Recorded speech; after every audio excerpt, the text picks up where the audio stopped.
Good morning and welcome to Judaism Today. I remember growing up, my father would always tell me there's nothing more valuable than your reputation. Your reputation, your good name is something that no one can ever take away from you.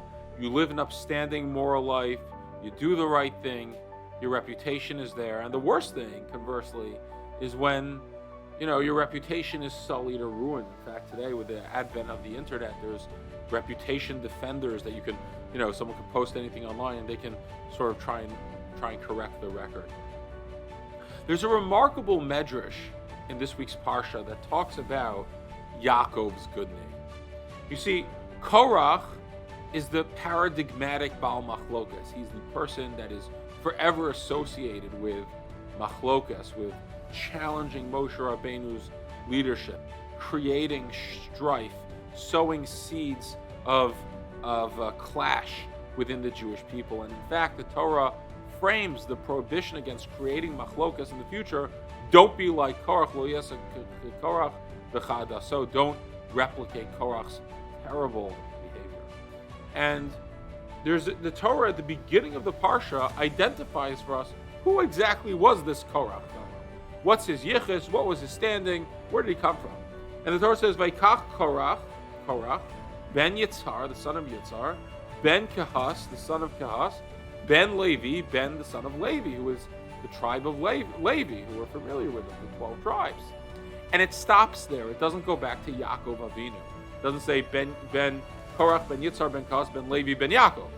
Why doesn't it go all the way? Why stop at Levi? And the Medrash tells us that Yaakov Avinu didn't want it. Yaakov Avinu prayed, V'kalam al techad kvodi, that my honor, my good name, should not be associated with that which Korach does. And it's a remarkable lesson, right? What Yaakov was saying is he didn't want to have any association with the negative and bad and evil approach that Korach took.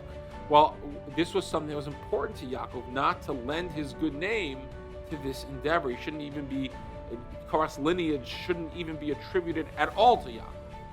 And this is important for us because many times in life, we find ourselves having to pick sides, perhaps in a debate, having to pick sides in a movement. Sometimes we are with friends that want to do something, or we find ourselves in a situation, and the question becomes, do we choose to associate ourselves with them? Do we lend our good name to their endeavor?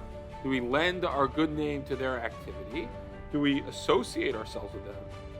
Or do we not? And what Yaakov teaches us is that it matters. Your reputation matters. To whom and to where and to when and to how you lend your good name to something matters. Your reputation is important. Bear in mind that when you give your good name to something, you're giving it your imprimatur. You're giving it your stamp of approval. You're giving it your stempel, as they say. Right? We got to be careful what we do, because it works both ways. Not only can our good name be sullied, but sometimes when we lend our good name to something, we validate something or we approve of something that really doesn't merit our approval. Your name matters. Your reputation matters. Use it wisely. Have a great day. I hope you enjoyed that episode of Judaism Today. If you did, please make sure to follow us on Facebook, subscribe on YouTube, or check into our podcast wherever podcasts are listened to. And we look forward to hearing from you more.